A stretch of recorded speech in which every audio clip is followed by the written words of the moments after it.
कि दोष गिरने में नहीं, न गिरकर उठने में है। गिरते हैं सहसवार ही मैदान जंग में, वह क्या गिरे जो घुटनों के बल चले हैं। आने-जाने में मुझे काफ़ी समस्याएँ रहती थी और शिक्षा के दौरान मेरे भाइयों का बहुत ही सहयोग रहा। काफ़ी बार तो वो मुझे पीठ पर बैठाकर भी इस विद्यालय तक ले जाते थे। क्योंकि दुनिया कामयाब व्यक्ति को देखती है, कामयाब व्यक्ति का साथ देती है और जो कामयाब नहीं है, जो अपने जीवन में कुछ नहीं कर सकते, उनका कोई साथ नहीं देता है। हेलो दोस्तों, आपका हमारे चैनल अनुभव पर स्वागत है।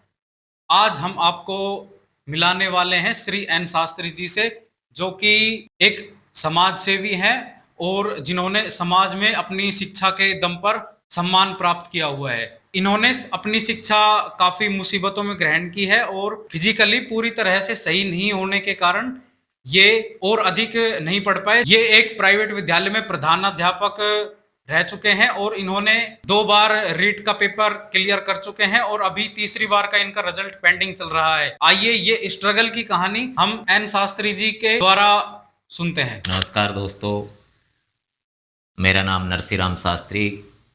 मैं ग्राम सालाहेड़ा के साधारण किसान परिवार में जन्मा हूँ और बचपन में मेरा जन्म सही स्थिति में हुआ था, लेकिन 5-6 माह की उम्र में ही मुझे भयंकर बुखार हुआ और बुखार के दौरान डॉक्टर ने मेरे इंजेक्शन की वजह से मेरी नस ब्लॉकिंग हो गई और तब तक घर वालों को पता पड़ा तो मेरी नस धीरे-धीरे डैमेज होने लगी और काफ़ी इधर-उधर हॉस्पिटल्स में जहाँ भी जिसने बताया वहाँ इलाज के लिए हम गए, लेकिन मेरा पैर ठीक नहीं हो पाया और इस कारण मैं दिव्यांग हो गया बाएँ पैर से। बचपन से ही संघर्ष करते हुए मैंने अपने ही गाँव के राजकीय प्राथमिक विद्यालय सालाहेड़ा में अपनी प्राथमिक शिक्षा प्राप्त की। प्राथमिक शिक्षा के पश्चात मैं अपने मामा जी के यहाँ उच्च प्राथमिक शिक्षा ग्रहण करने के लिए ग्राम हसनपुर माफी में अध्ययन किया। वहाँ से मैंने उच्च प्राथमिक शिक्षा अर्जित की। तत्पश्चात राजकीय उच्च माध्यमिक विद्यालय जोड़ियम में मैंने 9वीं व 10वीं की शिक्षा ग्रहण की। उसके पश्चात मैं कक्षा 11 और 12 में राजकीय उच्च माध्यमिक विद्यालय तिजारा से अध्ययन किया। यहाँ पर अध्ययन करने के साथ-साथ मैंने यहीं पर सामाजिक सामाजिक न्याय एवं अधिकारिता विभाग द्वारा संचालित राजकीय अम्बेडकर छात्रावास में निवास किया और वहीं से मैं स्कूल आता-जाता था। आने-जाने में मुझे काफ़ी समस्याएँ रहती थी, लेकिन मैंने कभी हार नहीं मानी और शिक्षा के दौरान मेरे भाइयों का बहुत ही सहयोग रहा। काफ़ी बार तो वो मुझे पीठ पर बैठाकर भी इस विद्यालय तक ले जाते थे। उसके पश्चात मैं स्कूल जाना कभी छोड़ा नहीं और शिक्षा में मैं आगे बढ़ता रहा। कक्षा 12 में जब मैं पढ़ता था, तभी मैंने उस समय ही ठान लिया था कि कॉलेज शिक्षा में मुझे नियमित विद्यार्थी के रूप में शिक्षा अर्जित करनी है। साथियों, उस समय मुझे महसूस हुआ या आभास हुआ, ज्ञान हुआ कि कॉलेज में छात्र संघ के चुनाव होते हैं और उसी दौरान मैंने निश्चित कर लिया था कि यदि मैं कॉलेज महाविद्यालय में नियमित रूप से प्रवेश लिया, तो मैं कॉलेज के चुनाव भी लड़ूँगा। और 2005 की बात है, 2005-06 में मैंने बाबू सोपाराम राजकीय कला महाविद्यालय अलवर में प्रवेश लिया और उस समय मैं अलवर ही रहता था, कॉलेज में नियमित रूप से जाता था। उस समय चुनाव बंद थे, लेकिन हमने लगातार संघर्ष किया, सरकार से चुनाव की माँग की, काफ़ी बार हमें गिरफ्तारी देनी पड़ी, जुलूस भी करने पड़े और कॉलेज बंद भी करने पड़े। इसी तरह से 2008 में मैं कॉलेज पास आउट हो गया था। उसके पश्चात मैंने जगत गुरु रामानंदाचार्य संस्कृत विश्वविद्यालय जयपुर किसके द्वारा आयोजित पीएसएसटी की परीक्षा उत्तीर्ण की और मैंने शिक्षा शास्त्री में एडमिशन लिया, जिसमें मुझे काउंसलिंग के दौरान 2009 में मैंने बीएमटीटी कॉलेज बानसूर के अंदर शिक्षा शास्त्री में प्रवेश लिया। उस दौरान मेरे सामने एक विकट स्थिति आई, लेकिन मैंने हिम्मत नहीं हारी।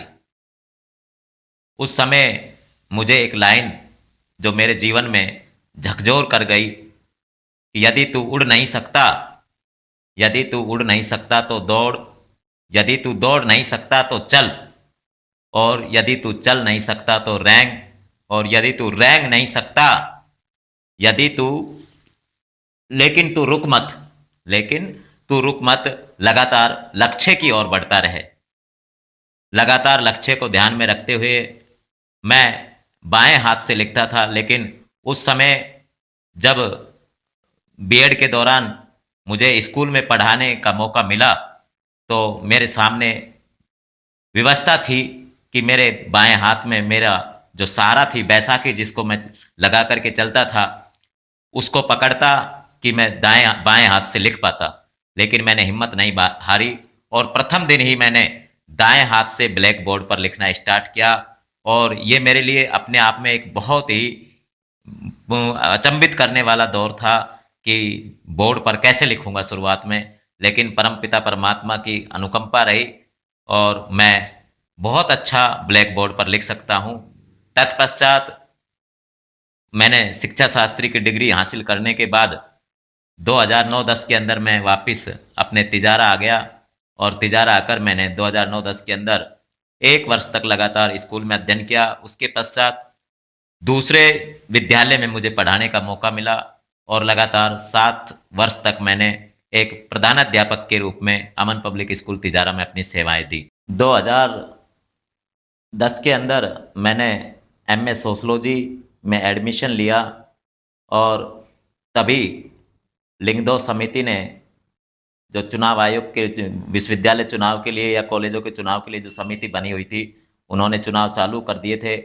मैंने 2010 में बाबू सोबाराम राजकीय कला महाविद्यालय से अध्यक्ष पद के लिए नामांकन किया, लेकिन कॉलेज शिक्षा में मेरा गैप होने के कारण और बीच में महाविद्यालय छोड़ देने के कारण मेरा साथियों से संपर्क टूट गया था। इस कारण मैं हार गया था चुनाव, लेकिन फिर भी मैंने हिम्मत नहीं हारी, और मैंने उस समय मेरी जो मोटिवेशनल लाइनें थी जिनको मैंने अपने जीवन में उतारा, उन पंक्तियों को मैं आपके बीच में पढ़ना चाह रहा हूँ कि दोष गिरने में नहीं, न गिरकर उठने में है, गिरते हैं सहसवार ही मैदान जंग में, वह क्या गिरे जो घुटनों के बल चले हैं। और उसके पश्चात मैं वापसी एक शिक्षक के रूप में अपनी सेवाएं लगातार 6-7 वर्ष तक प्रधानाध्यापक के रूप में अमन पब्लिक स्कूल तिजारा में मैंने अपनी सेवाएं दी।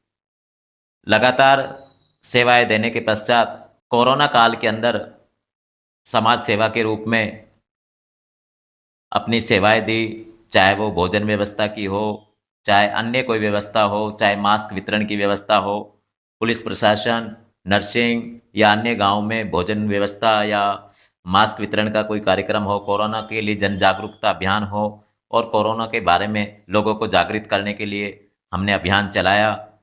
साथ ही साथ समाज सेवा के क्षेत्र में, चाहे वो वृक्षारोपण का कार्य हो, चाहे वो शिक्षा से संबंधित जागरूकता का कार्यक्रम हो, नित्य प्रतिदिन मैं समाज सेवा के क्षेत्र में आगे बढ़ता रहा। समाज सेवा के क्षेत्र में मुझे उत्कृष्ट कार्य करने के लिए 2014 में उपखंड प्रशासन के द्वारा मुझे सम्मानित किया गया, और इसी के साथ साथ आगे चलकर मुझे 2015 में मेघवाल विकास समिति अलवर के द्वारा मेघ प्रतिभा अलंकरण से भी सम्मानित किया।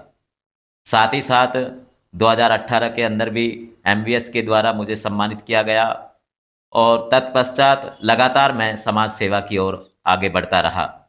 तत्पश्चात लगातार मैं अपनी समाज सेवा में अग्रणी रहा। जो मुझसे बनता, जैसी भी जिसकी हेल्प बनती, वो मैं करता गया। कारण कि समाज सेवा से बड़ा, दूसरों की भलाई करने से बड़ा मुझे कोई काम नहीं लगा। कहा भी गया है कि अष्टादश पुराणेषु व्यासस्य वचनद्वयम् परोपकार पुण्याय पापाय परपीडनम्। 27 दिसंबर 2015 को मेघवाल विकास समिति तिजारा अलवर के द्वारा मुझे मेघ प्रतिभा अलंकरण से सम्मानित किया गया, और इसी तरह मैं लगातार समाज सेवा के क्षेत्र में कार्य करता रहा। समाज सेवा के साथ साथ दिव्यांगों के क्षेत्र में भी हमने तिजारा के अंदर भी व्हीलचेयर दौड़ प्रतियोगिता या विकलांगों से संबंधित, चाहे वो किसी को ट्राई साइकिल दिलवाना हो, चाहे किसी को वैसाखी वितरण दिलवानी हो, चाहे कोई और अन्य, जैसे चाहे उनकी पेंशन से संबंधित हो, पालनहार से संबंधित हो, विभिन्न राजकीय योजनाओं का प्रचार प्रसार करना और उनका लाभ आम जन को दिलवाने हेतु मैं लगातार कार्य करता रहा। 2018 में मुझे डॉक्टर भीमराव अंबेडकर विकास मंच व भीमसेना समाज सेवा में सम्मान मिला। लगातार सेवा करते हुए मुझे सेवा से बहुत ही संतुष्टि मिली और मैं लगातार आगे बढ़ता रहा। 1 मार्च 2020 को समाज सेवा के क्षेत्र में ही मुझे एमबीबीएस के द्वारा भी सम्मानित किया गया। कोरोना काल के दौरान उत्कृष्ट कार्य करने हेतु मुझे राष्ट्रीय मानवाधिकार महिला बाल विकास आयोग के द्वारा कोरोना योद्धा सम्मान पत्र से सम्मानित किया गया। मेरा अधिकार एनजीओ के द्वारा भी मुझे कोरोना योद्धा सम्मान पत्र मिला। जस्टिस फॉर छाबड़ा जो संगठन है उसके द्वारा भी मुझे कोरोना वॉरियर्स सम्मान मिला। तत्पश्चात मेरा हौसला और बुलंद होता गया और मैं डॉक्टर अंबेडकर सामाजिक एकता मंच में लगातार जुड़कर कार्य करता रहा। डॉक्टर अंबेडकर सामाजिक एकता मंच के द्वारा भी मुझे सम्मानित किया गया और 3 दिसंबर 2022 को अंतर्राष्ट्रीय विकलांग दिवस पर मुझे ब्लॉक स्तर पर दिव्यांगजनों के क्षेत्र में उत्कृष्ट कार्य करने हेतु सम्मानित किया गया। 5 जनवरी 2023 को India proud book of records के द्वारा मुझे भारत गौरव सम्मान 2023 से नवाजा गया। तत्पश्चात 26 जनवरी 2023 को उपखंड प्रशासन तिजारा के द्वारा समाज सेवा में उत्कृष्ट कार्य करने के लिए भी मुझे सम्मानित किया गया। मैं नित्य अपनी सेवा करता रहता हूं, जितना मुझसे बनता है। असहाय, दुर्बल वर्ग, वंचित वर्गों के लिए जितना मुझे बन पाता है मैं उतना कर पाता हूं। और अंत में मैं अपनी लाइनें और जो ये जीवन में संघर्ष की जो मुझे प्रेरणा मिली, मैं अपने माता पिता, अपने गुरुजनों को धन्यवाद देना चाहता हूं कि उन्होंने मुझे इस काबिल बनाया, मेरे छोटे भाइयों और समाज के लोगों ने जो मेरा समय समय पर हौसला बुलंद करते रहते हैं। साथियों, अभी मैंने पीछे कुछ अचीवमेंट के बारे में आपको बताया, लेकिन आप सोच रहे होंगे कि अचीवमेंट कैसे प्राप्त किए।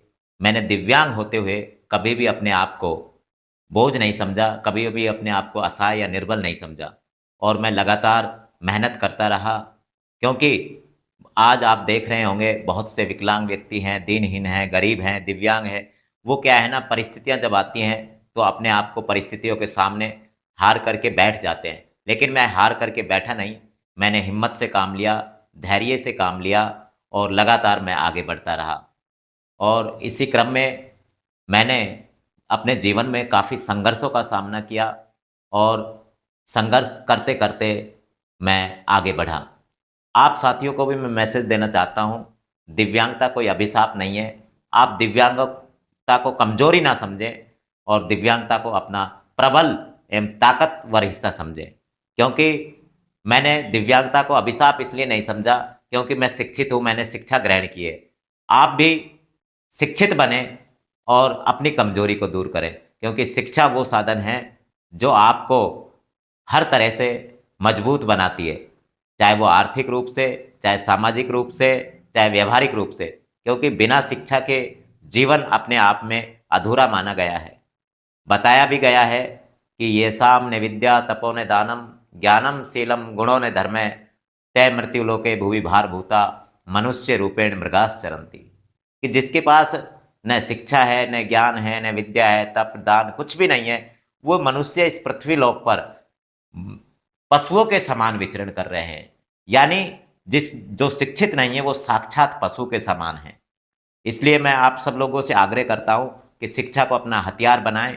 अपनी कमजोरी को कभी दूसरे को एहसास मत होने दो। और मैंने कभी भी समाज को, अपने साथियों को, अपने मित्रों को कमजोरी का एहसास नहीं होने दिया। मैं दिव्यांग होते हुए भी कभी मैंने अपने आप को मजबूर नहीं समझा। हम देखते हैं कि आए दिन जब हम बाहर भीतर जाते हैं तो बहुत से दिव्यांग साथी, गरीब लोग भीख मांगते हैं सड़कों के किनारे और वो अपना जीवन यापन यूं ही करते हैं। लेकिन मैंने कभी किसी के सामने अपनी कमजोरी या मजबूरी का बखान नहीं किया और शिक्षित होने के बावजूद मैंने अपने सशक्त रूप से दिव्यांगता को नकारते हुए और अपने मेहनत के बल पर मैं आगे बढ़ा। आज मैं समाज का भी अभिन्न हिस्सा हूँ और समाज भी और मित्र यार दोस्त भी मेरा सहयोग करते हैं।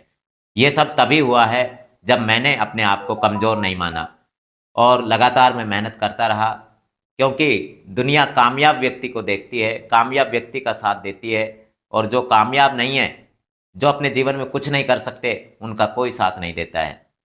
इसलिए आप सभी से विनती है कि ज़्यादा से ज़्यादा अपने बच्चों को पढ़ाएँ, लिखाएँ, और हमें दूसरों के सहारे न जीवन व्यतीत करना पड़े, हमें अपने दम दम पर जीवन जीना पड़े, हम ऐसा कोई कार्य करें।